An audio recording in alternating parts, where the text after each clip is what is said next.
로마에 가면은 개선문들이 있습니다. 그 중에 이제 디도의 개선문, 아치 오브 타이터스라고 하는 개선문이 첫 번째 독립된 형태의 개선문이라고 알려져 있죠. 디도 장군이, 그러니까 타이터스가 디도예요. 디도 장군이 예루살렘을 AD 70년에 함락했습니다. 그걸 기념해서 로마 시내에다가 커다란 그 개선문을 만들었는데, 그 전까지 로마 장군이나 황제가 전쟁에서 승리하고 오면은 그런 개선문이 따로 있는 게 아니라 그냥 성에 들어갈 때 게이트 중에 하나를 통과하는 거예요. 그 문 중에 하나를 통과하면서 여기에서 의식을 이제 행해서 승리했다라고 하는 건데, 그걸 이제 포르타 트리움팔리스라고 하는데, 그 디도 장군이 개선문, 그러니까 디도의 개선문부터는 이제 성에 있는 게이트가 아니라 문이 아니라 아예 그냥 독자적으로 따로 떼어가지고 건물 하나를 만든 거예요. 의리하게 여기다가. 그래서 이제 예루살렘을 복원할 때, 성전을 복원할 때 이 그림을 보고 촛대라든가 아니면 이런 것들, 뭐 법궤라든가를 복원하죠. 이것을 누가 만들었냐면 디도가 만들지 않았어요. 이 디도 장군의 개선문을 디도 황제가 죽고 그 동생 도미티안 황제가 되면서 도미티안 황제가 이걸 만들었습니다. 무슨 얘기입니까? 그러면 도미티안 황제가 나는 족보 있는 집안 플라비우스 왕조의 정통 황제야, 힘이 이렇게 세, 우리는 로마를 이렇게 부유하게 만들었어, 내가 바로 그 황제야, 내가 이제 황기가 돼서 나라를 다스려, 다 내 말 따라. 이걸 뭐 말하면 힘들잖아요. 그래서 딱 개선문 하나 만들어 놓고 와서 봐, 이렇게 하는 방식이죠. 이게 이제 사실 어떠한 새로운 시대를 시작하거나 그럴 때 일반적인 사람들의 마음가짐이죠. 그런데 지난 시간에 예수님께서 당신이 그리스도다라는 것들을 밝히시고 또 교회를 세우겠다라고 하셨는데, 예수님은 전혀 그러지 않았어요. 화려한 것도 없어요. 오히려 정말 깜짝 놀랄 만한 말씀을 하시고 행동을 하신 것들을 본문에 기록하고 있습니다. 그래서 우리가 본문을 이해하는 가운데 예수님이 그리스도로서 어떤 일들을 이해하는지 또 이해하고 또 동참하며 은혜를 함께 누렸으면 좋겠습니다. 이 본문이 중요한 건 예수님의 사역이 이 기점으로 완전히 달라져요. 지금까지 예수님께서 하신 사역과 앞으로 하시는 것과 달라요, 성격이. 그래서 본문에는 이때로부터라고 하는 단어부터 시작을 하죠. 21절에 지금까지 예수님은 어떠한 사역을 하셨냐면 그리스도인 것을 증명하기 위한 사역을 하셨어요. 그래서 내가 그리스도라는 것들을, 죄를 용서한다, 뭐 그런 것 말씀을 하시고 기적을 고치시고 또 바다 위를 걸으시면서 본인이 그리스도라는 것들을 증명하시기 위해서 여태까지 말씀하시고 가르치셨던 거예요. 근데 그 결과로서 어떤 열매가 맺혀졌냐면 베드로를 중심으로 한 제자들이 예수님께서 그리스도입니다, 예수님께서 하나님의 아들입니다라는 고백이 나왔어요. 그 고백을 받으시고 나서 이제는 더 이상 자신이 그리스도임을 증명하는 게 아니라 그리스도로서 어떤 일을 할지 가르쳐주세요. 그게 바로 고난을 받으시고 죽음을 당하시고 부활하시는 것이라, 이렇게 말씀하시는 거죠. 근데 일반적인 생각과 정말 다르지 않아요? 만약 능력이 있다면, 우리가 능력이 없으니까 그렇지만 내가 능력이 있으면 계속 기적을 베풀어야죠. 아픈 사람 계속 고쳐주고 5병이요 7병이요 다음에 뭐 계속적으로 기적으로 빵 먹여주시고 그래야 될 거 아니에요. 더군다나 이 사람들 데리고 로마 제국과 싸우면 당연히 압도적으로 이기겠죠. 그러면 사람들이 막 박수치겠죠. 빵 빨아 부르고 막 꽃가루 던지면서 개선장군처럼 예루살렘 하나님의 성전을 세울 수 있는 거 아니겠어요, 그때? 근데 예수님은 그렇게 하시지 않았죠. 그래서 베드로가 깜짝 놀래가지고 예수님을 만류합니다. 본문에는 붙들고 항변하여 이르되 주여 그리마옵소서, 이렇게 나왔습니다. 근데 이것도 조금 이전 번역, 옛날 번역과는 좀 틀려. 옛날 번역은 간하여라고 번역을 했습니다. 근데 지금은 항변하였다라는 표현을 쓰고 있어요. 왜냐하면 이게 굉장히 충격적인 단어입니다. 헬라어로는 에피티마우라는 단어를 쓰는데 영어로 번역할 때 경고한다는 얘기야. 워닝을 주는 거예요. 그러니까 퍼니시하는. 이거를 지금 누가 하고 있냐면 베드로가 예수님을 향해서. 사실 영국에서 자란 사람들은 감이 잘 없는데 우리만 하더라도 옛날 학교에서 자랄 때 선생님 그림자를 받지 마라, 이런 말을 들으면서 자랐어요. 선생님이 무슨 말씀하시면 토를 닮으면 안 돼요. 감히 더 적나라한 얘기들은 제가 수요일 날 얘기하겠습니다. 어쨌든 무서운 선생님들이 굉장히 많습니다.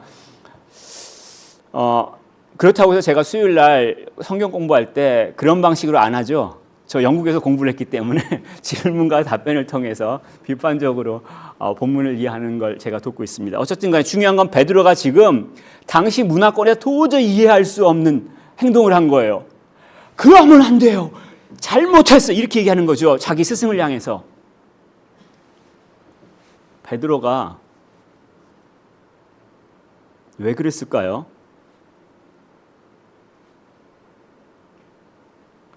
예수님을 너무 아껴가지고 고생하시면 안 됩니다. 꽃길만 가셔야 됩니다. 그런 마음 때문에 예수님 그러면 안 된다고 얘기했나요? 아니죠. 이기적인 본성이 있는 거죠. 아니 지금 하나님 나라 세운다며요. 우리가 거기에 영의정 좌의정 될 건데 프라임 미니스터가 될 건데 아니 죽어버리면은 나는 뭐예요? 그 생각이잖아요. 근데 베드로만 그런 게 아니라 베드로 당시에 예수님 당시에 많은 이스라엘 사람들이 메시아는 고난을 당하지 않는다고 생각을 했어요. 굉장히 강력한 힘으로 이방인들을 물리치고 하나님의 나라를 세울 것이다. 그런 메시아를 기다려왔단 말이에요. 여러분들은 어떻습니까? 예수를 믿으면 여러분들이 어떠한 삶을 살 것 같아요? 예수님께서 여러분들 삶 가운데 어떠한 것들을 베푸실 것 같아요? 모든 문제를 싹 해결하시고 아무것도 싹 낫게 하시고 대로가 펼쳐지며 혹시 그러려고 생각하십니까? 물론 우리가 믿는 가운데 주님께서 때를 따라 그렇게 은혜를 주시기도 합니다. 근데 그렇게만 생각하시면 굉장히 오해예요. 우린 욥기를 이해할 수가 없어요. 예수님의 제자들이 이후의 삶들을 이해할 수가 없어요. 성경에서는 예언을 하고 있죠. 하나님께서 왕을 택하실 터인데 그 왕을 세상의 군왕들이 대적하려고 모의한다라고 시편 2편에서 예언하고 있어요. 이사야서 53장에는 그 메시아로 오시는 분, 그리스도께서 이 땅에 오시는 분을 뭐라고 묘사했냐면 고난받는 종이라고 묘사를 하고 있어요. 스가랴 선지자를 통해서 하나님께서 그 목자를 치시겠다고 예언을 했어요. 왜 이렇게 예언을 하셨는지 또 그걸 왜 유대인들이 잘 알 텐데 받아들이지 않는지 또 내가 원하는 대로 기적을 베풀고 능력을 베풀어서 하나님을 나라로 세우시면 왜 안 되는지 모두 같은 이유죠. 죄 때문에 그렇죠. 죄. 우리 중심, 나 중심적인 그 태도 때문에 그렇죠. 알렉산더 대왕이 세계 제국을 만들었습니다. 로마가 제국을 만들었어요. 행복하나요? 모두가? 아니죠. 식민지 백성들은 눈물을 흘리죠. 고통받는 데 있죠. 또 로마 자체도 타락하고 썩어서 무너지죠. 이 죄가 자기 중심이 얼마나 나쁜 거냐면 가정을 볼 때 남편이 자기 중심적으로 살아가면 어떻게 됩니까? 가정이 엉망이 되죠. 그럼 혹시 여자 중심으로 가정이 돌아가면 평화가 오리라고 믿습니까? 그렇지 않아요. 그거 오해하시는 겁니다. 가정의 머리가 그리스도라는 사실, 하나님이라는 것들이 필요하죠. 자기 중심적인 삶을 살아갈 때 그 결국은 어떻게 되겠습니까? 죄의 삭은 사망이라고 얘기했는데 우리의 육신의 죽음뿐만이 아니라 이미 죄를 짓는 순간 그 영혼에 문제가 오기 시작하죠. 그래서 이 문제를 해결하기 위해서 구약시대엔 제사를 지내라고 말씀했습니다. 그래서 짐승을 죽여서 죄는 내가 져놓고 죽이는 건 피 흘리는 건 짐승이었어요. 근데 이거 짐승이 사람의 가치를 대신할 수가 없으니까 이걸 반복적으로 해왔잖아요. 이걸 이제 예수님께서 오셔가지고 죄가 없으신 예수님이 십자가에 죽으심으로 그 피를 흘리심으로 단번에 죄의 문제를 해결하겠다라고 말씀하시는 거예요. 그래서 히브리서 9장 26절에 보면 자기를 단번에 제물로 드려 죄를 없이 하려고 세상 끝에 나타나셨느니라. 예수님께서 십자가에 죽으셨을 때 일어난 현상 중에 하나가 뭐가 있냐면 성전 휘장이 위에서부터 아래로 찢어졌어요. 이 얘기는 뭐예요? 죄 때문에 하나님께 나아가지 못하는 우리가, 만약 하나님 앞에 나가면 우리가 죽는 우리가 휘장이 찢어짐으로 인해서 갈 수 있다는 얘기죠. 예수님께서 육체가 찢어짐으로 인해서 우리가 갈 수 있다는 것들을 가르쳐 주신 거죠. 그렇기 때문에 예수님이 책망을 합니다. 베드로한테 이 사단아 물러가라.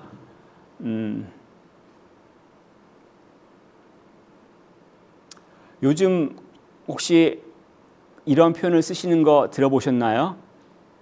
저는 들어봤습니다. 한국에서 조금 이상하신 분들이 말 안 듣는 분들을 향해서 이제 표현을 이렇게 하시더라고요.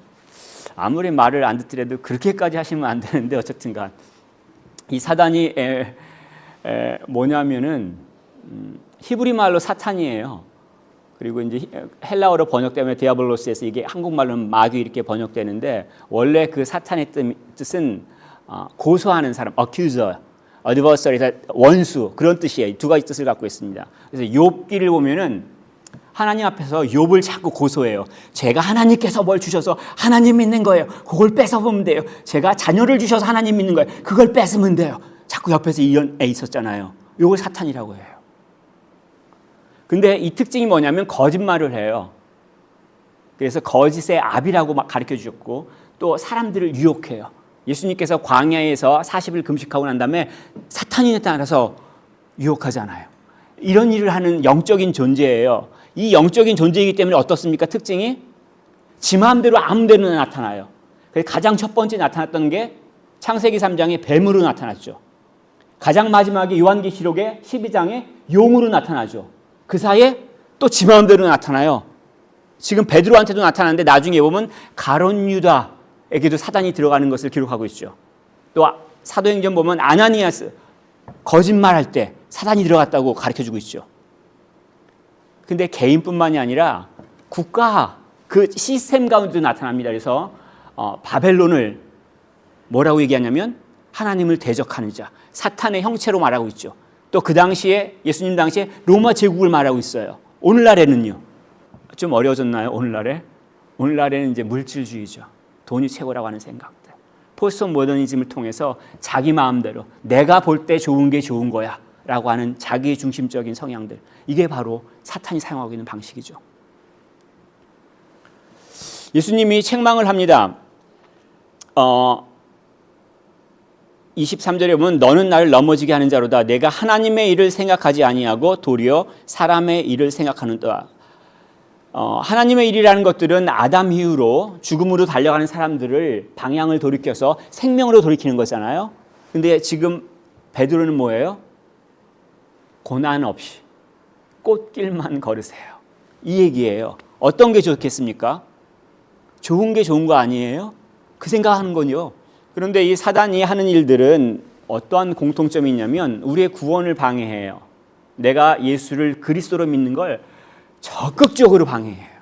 내 수준과 똑같은 논리와 똑같은 지식과 형편을 통해서 내가 예수를 그리스도로 믿는 걸 방해하죠. 또 예수를 믿는다고 고백해도 지금 베드로 같이 뭐합니까? 예수님을 따르는 것을 방해해요. 꼭 이 일을 만들어요. 꼭 핑계를 대게끔 해요. 그래서 예수님을 그리스도로 따르지 못하도록 막죠. 이게 사단의 일이란 얘기예요. 이게 어떤 사람한테는 삶의 어려움으로 다가갈 수 있습니다. 난 어려워요. 그래서 예수님을 제가 따라간다는 거 쉽지 않습니다. 정말 집에만 오면 힘들어요. 또 어떤 사람은 일상에 익숙함일 수 있습니다. 다 편안해요. 아무런 일도 일어나지 않고 그냥 별일 없어요. 기도하지 않아도 안 죽네요. 말씀을 안 봐도 괜찮아요. 전도 안 해도 아직까지 살아있잖아요. 저 특별히 자신이 옳다고 생각하는 것 때문에 만약에 하지 않는다면, 기도를 하지 않고 말씀을 보지 않고 전도를 하지 않는다면 무엇을 지금 놓치고 있는 건지 생각해 보셔야 돼요. 성경에서는 분명히 지금 영적인 전쟁이라고 가르쳐주고 있죠. 예수님은 분명히 세상 끝까지 가서 예수님이 하신 말씀을 전하라, 제자로 삼아 지키게 하라, 그렇게 말씀하셨죠. 그 예수님은 그리스도로서 고난을 당할 것이고 또 죽음을 통해서 그 이후에 부활을 통해서 우리의 죄의 문제를 해결해 주시겠다고 말씀을 하셨습니다. 실제로 그렇게 하셨죠. 그럼 그리스도인들은 그 그리스도를 쫓아가는 사람을 말합니다. 그래서 크리스찬은 말 그대로 followers of Christ를 말하죠. 만약에 내가 예수님 그러시면 안 돼요. 지금 제가 급해요. 마음이 얼마나 급한지 모르겠습니다. 제가 원하는 것 좀 초능력으로 아니면 슈퍼내추럴한 파워로 들어주세요. 내 마음을 따라와 주세요. 그러면 누구가 누구를 쫓아가는 겁니까? 어려워요? 그 어렵다고 생각하시면 안 되는데, 그죠? 그리스도인은 그리스도를 쫓아가는 사람을 말합니다. 그래서 뭐라고 말씀하시냐면 누구든지 나를 따라오려거든 자기를 부인하고 자기 십자가를 지고 나를 따를 것이니라. 자기를 부인한다는 건 자기 욕망, 디자이어를 부인한다는 얘기죠. 그 말을 안 듣는다는 얘기예요. 내 디자이어가 나는 괜찮다고 생각을 하는데 이게 죄의 아래 있다고 얘기하는 거죠. 그 마음을 쫓아가면 어떻게 됩니까? 불만이 나오죠. 그 마음을 쫓아가면 불평을 하죠. 그 마음을 쫓아가면 악한 말이 나오죠. 그 마음을 쫓아가면 관계가 깨지죠. 그런데 문제는 아담 타락 이후에 모든 사람들이 선을 행하지 않고 악을 행합니다.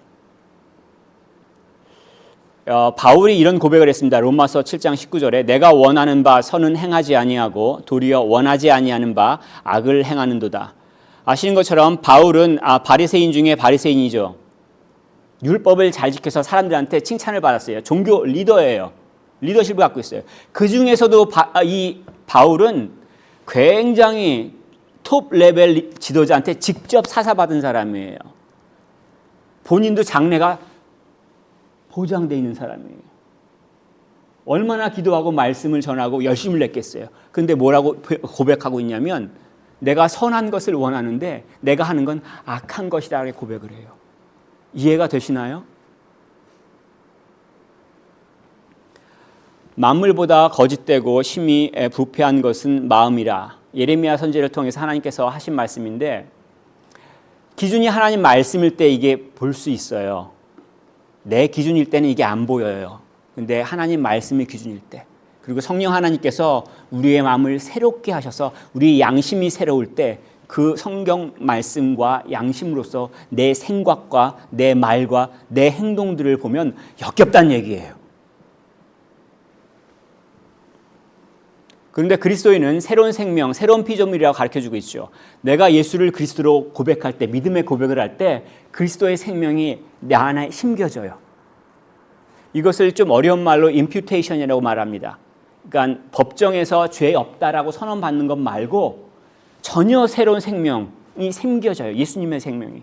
그렇기 때문에 그 예수님의 성품들이 내 안에 드러나요. 그래서 내가 내 욕망을 쫓아가는 게 행복이라고 생각했던 사람이 내 욕망을 쫓아가려고 하면은 그게 꺼리껴져요. 내 욕망을 쫓아가려면 이게 문제가 있다고 양심이 막 고소를 해요. 예수를 믿고 나타나는 변화 중에 하나가 여기에 있어요. 만약 이 변화가 없다면 심각하게 생각해 보셔야 돼요. 그래서 그리스인들에게 나타나는 그 특징 중에 하나가 뭐냐면 절제예요. 이것을 이제 100% 절제하면서 살아간다 그 말을 말하는 건 아닙니다. 예수님 때문에 내 마음이 이렇게 가는 걸 멈추려고 해요. 꺼리끼니까. 예수님이 무슨 말씀하시는지 들으려고 해요. 그래서 성령의 9가지 열매 중에 뭐가 있습니까? 절제가 있어요. 그리고 이 절제가 하나님께서 내게 주신 은혜로서만 있는 게 아니라 내가 절제하려고 애를 써요. 고린도전서 9장 25절에 바울이 이렇게 말합니다. 이기기를 다투는 자마다 모든 일에 절제하나니. 승리하기 원하는 사람, 이기를 원하는 사람은 절제한다는 얘기예요. 우리는 썩지 아니할 것을 얻고자 하느라 썩지 아니할 것, 하나님께서 주시는 승리의 면류관을 쓰려고 한다는 얘기예요. 그 사람들의 특징은 내가 절제하려고 한다는 얘기예요. 내 마음을 좇아서 살아가지 않아요. 그 끝이 아니까 새로운 생명을 주셔서 이게 꺼리끼다는 걸 알아요. 그리고 이것을 다르게 표현하시면 자기 십자가를 지고 나를 따를 것이라고 예수님께서 말씀하셨죠. 이 십자가는 금목걸이가 아니죠. 당신은 사형 틀이죠. 우리가 가장 잔인한 방법으로 사용하는 방식이잖아요. 브리티시 뮤지엄의 그 아수르 발랏 궁전에서 갖고 온 청동 밴드 보면은 그게 십자가형의 전신이 있어요. 막대기에다 사람을 꽂아서 죽이는 거예요. 바로 안 죽어요. 피가 다 마를 때까지 고통당하면서 있는 거잖아요. 아수르한테 대항하는 민족은 완전히 내가 죽여 없애겠다라고 하는 것을 문에다가 새겨놓은 거예요. 아수르로 들어오는 모든 사람들이 그것을 보고 두려움을 가지라고. 로마 시대도 마찬가지예요. 팍스 로마나라고 하지만 그 팍스 로마나를 건드린 자, 로마의 평화를 위협하는 자들은 십자가형으로 처리를 했습니다. 그리고 이 십자가형은 특별히 어떻게 합니까? 사형수가 십자가 자기가 죽을 형틀을 짊어지고 처형 장소까지 걸어가는 거죠. 그 끝이 죽음이라는 걸 알고 고통이라는 걸 아는데 그 고통을 무게를 채찍질을 맞으면 걸어가는 거예요. 죽음의 무게를 견디는 거예요. 견딜 수는 없죠, 사실은. 그런데 예수님께서 당신이 십자가를 지시고 당신을 따른 자들한테도 십자가를 지고 자신의 십자가를 지고 따라오라고 하셨잖아요. 혹시 여러분의 십자가가 뭐라고 생각하십니까? 어떤 사람은 건강일 수 있습니다. 건강 때문에 고통받고 아파할 수 있고, 어떤 사람은 물질 때문에 고통받고 아파할 수 있습니다. 또 어떤 사람은 사람 때문에 고통받고 아파할 수 있습니다. 오늘은 안 보이시는군요. 사람 때문에 고통받을 때 옆 사람을 딱 쳐다보면요, 절대 안 된다고 지난번에 말씀드렸죠. 내가 그리스도를 따를 때 받는 고통이 있어요. 내가 내 마음대로 살아가지 않고 예수님의 말씀을 듣고 순종하려고 할 때 고통이 있어요. 그걸 십자가라고 얘기하는 거예요. 그게 물질이 될 수도 있고 사람일 수도 있고 건강일 수도 있고 내가 처한 환경일 수도 있습니다. 고통이 어떠신가요? 혹시 만약에 겪고 계신 분들은 세상에서 제일 심한 고통을 겪고 있다고 생각하시나요? 근데 바울은 자기 십자가를 뭐라고 표현할까요? 바울은요, 자기 십자가를 가시라고 표현했어요. 한 번은 육체의 가시, 사단의 사자, 이것들을 제하려고 기도했는데 제하지 못했다. 하나님께 허락 안 해주셨다고 말씀하셨잖아요. 그때 뭐라고 표시했냐면 가시라고 표현했어요. 사람들 앞에서 간질병으로 수치를 당하는 건지 아니 뭔지는 잘 모르겠어요, 그 병. 그런데 그 고통을 하나님께 빼달라고 없애달라고 했는데 안 들어주셨어요. 근데 그 고통을 자기는 가시라고 표현해요. 십자가는 뭐예요? 나무로 만든 사형틀이잖아요. 사람을 매달 수 있을 정도로 큰 나무 틀이에요. 가시는 비교도 안 되는 조그만 거잖아요. 자기의 고통을 그렇게 표현하고 있어요. 이미 하나님께서 그 바울에게 가시를 주신 목적이 이루어졌죠. 겸손한 모습들을 발견할 수 있지 않습니까? 우리가 우리의 고통을 가시라고 부를 수 있습니까? 여러분은 여러분이 갖고 있는 고통을 가시라고 생각하시나요? 아니요. 이것 때문에 죽겠어요. 난 정말 세상에서 가장 불행한 사람이에요. 가장 아파요. 혹시 그러고 계십니까? 그럼 어떻게 우리의 고통을 가시라고 말할 수 있을까요?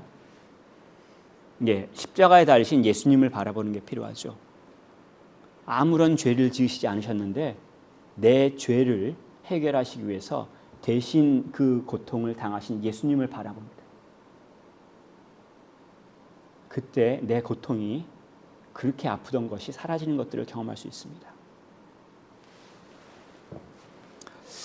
주님께서 계속해서 말씀하시는데 경고를 하십니다. 25절에 누구든지 자기 목숨을 구원하고자 하면 잃을 것이요라고 말씀하시죠. 이거는 자기 마음을 따라 살아간다면 망한다. 끝은 죽음이야. 이렇게 경고하시는 거예요. 자기 마음을 따라가면 내 생명이 제일 소중해. 어떻게 합니까? 결국은 죽음의 노예잖아요. 생명의 노예예요. 물론 이제 그 전에 내가 제일 소중해. 내 감정이 제일 소중해. 그러고 사셔도 어떻습니까? 예, 주변과 많이 부딪히죠. 그런 분들의 특징은 자기는 정의를 말한다고 얘기를 합니다. 나는 뒤끝이 없어라고 얘기를 하죠. 그런데 절제하지 못하는 그 말로 인해서 받은 상처들 때문에 많은 사람들이 아파하죠. 그리고 자신이 외롭잖아요. 반대로 주님이 누구든지 나를 위하여 제 목숨을 잃으면 찾으리라. 그러니까 자기 마음이 아니라 주님의 뜻을 따르면 결국 회복된다고 가르쳐 주시는 거예요. 죽어도 다시 살아날 수 있다는 거예요. 어떻게 그럴 수 있어요? 예수님이 약속하셨죠. 나는 부활이요 생명이라고. 죽어서 나를 믿어도 내가 부활시키겠다고. 그걸 예수님께서 어떻게 증명하셨습니까? 본인이 직접 부활하심으로 증명하셨잖아요. 죽은 자들 가운데서 사흘 만에 살아나심으로 인해서. 따라서 예수를 그리스도를 믿는 자들 역시 죽은 자 가운데서도 다시 살리실 것을 약속하셨어요. 뭐가 중요하겠습니까? 그래서 내 마음이요? 아니면 내가 이 땅을 내 마음을 따라서 원하는 것들을 취하는 거요? 그러고 나서 자기가 죽으면 무슨 소용이 있어요? 알렉산더가 전 세계를 정복했습니다. 그리고 젊은 나이에 요절했죠. 죽었죠. 알렉산더한테 무슨 유익이 있습니까? 예수님은 우리가 영원한 가치를 붙들기를 원하십니다. 바울의 경우 예수 그리스도를 아는 것, 그 안다는 것들이 지적인 이해가 아니라 친밀한 관계라고 얘기했죠. 또 섬김이라고 얘기를 했죠. 그것 때문에 다른 모든 것을 배설물로 여겼죠. 모세도 이집트의 왕자로서 살아가는 그 즐거움보다 하나님 백성과 함께 고난받는 것을 택하여서 영원한 하나님 나라의 축복에 들어가는 것들을 발견하실 수가 있습니다. 여러분들이 얻고자 하는 게 뭡니까? 그 영원한 아름다움, 그 가치 있는 것들을 얻어야 되지 않겠습니까? 예수님께서 인정하실 것입니다. 마지막 절에 보면 예수님께서 아버지 영광으로 그 천사들과 함께 오리니 그때에 각 사람이 행한 대로 갚으리라라고 말씀하시죠. 마지막 때에 인류의 역사의 마지막 때 예수님께서 심판관으로서 오실 때 판단하시는 그 결정은 돌이킬 수가 없어요. 끝! 더 이상은 내가 어떻게 해볼 수가 없어요. 영원한 판결이에요. 그 전에 지금 내가 하는 행동은 바꿀 수가 있지만 주님께서 오셔서 판단을 내시면 더 이상 뭐 할 수 있는 게 없다는 얘기예요. 그때 주님께 칭찬받는 판결을 받아야죠. 잘했다, 착하다, 수고했다 이런 칭찬을 받아야 되지 않아요? 진짜로 누가 힘이 있어요? 진짜로 누가 왕입니까? 예수님께서 그 왕권을 갖고 있다고 말씀하시죠. 주님께서 죽기 전에 인자가 그 왕권을 가지고 오는 것을 볼 자들도 있느니라라고 말씀하셨죠. 제자들 가운데서 베드로, 야고보, 요한 같은 경우는 이 사건 다음에 어떤 일이 벌어지냐면 변화산에 가요.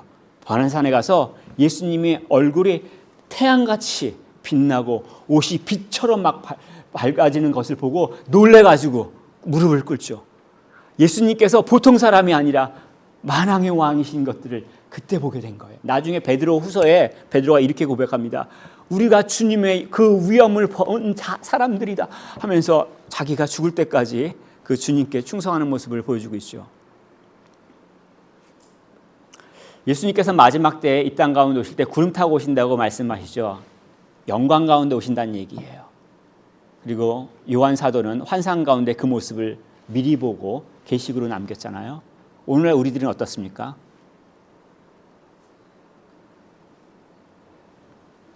만약 우리가 매일을 살아가는 하루하루 가운데 결정을 내릴 때 예수께서 그리스도라는 것들을 인정하고 그러므로 결정을 내린다면 예수님의 왕권을 보게 될 것입니다.